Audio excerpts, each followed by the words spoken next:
I'm passing the phone to someone who had a great time at her internship this summer. Hi, my name is Rachel Lee. I am a rising senior at the University of California, Riverside, where I study sociology and computer science. For the past 5 weeks, I have interned in Chiang Mai, Thailand with the Wat Sri Supan Municipal School. At the school, my main responsibility was creating lesson plans to help primary school students become more comfortable with conversing in English while making the learning process as enjoyable as possible. I think this micro-credential program did a lot for me in terms of getting the most out of my program. It helped me to create goals for myself and really reflect on what I already know about how I teach and what I want the children to take away from the lessons. And it also got me to think on a deeper level about where I could grow and what I'm already good at and using those strengths to my advantage. So without further ado, let's jump into our 5-week recap.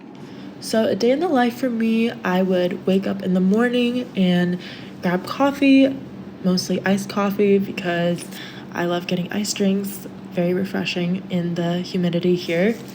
And then I would walk on over to school with my roommate. We teach at the same school and stay there until the afternoon and then walk on back, take a nap, head out for dinner and a market. Food is always super delicious, and as a vegetarian, it hasn't been too bad to find some options for myself. And markets are also huge here, and you can find the coolest things.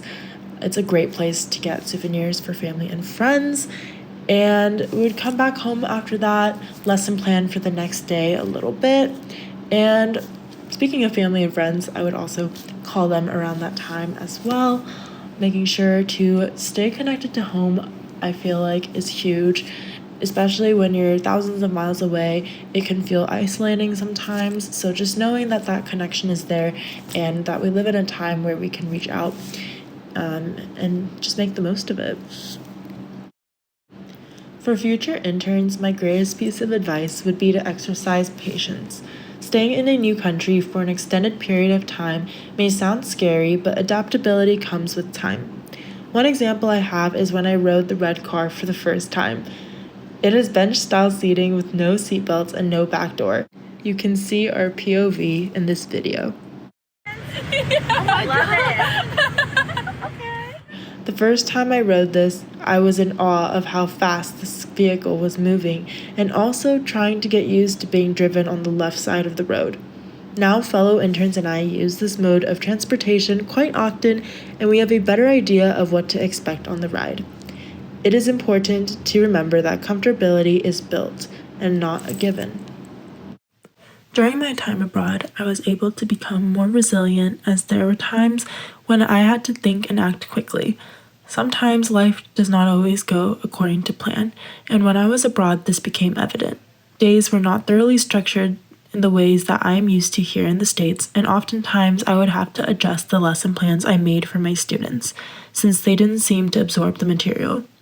As funny as it may sound, I think this skill will help me with life since I can better anticipate what I won't be able to anticipate. I am so grateful to have gone on this adventure. It truly was the highlight of my summer.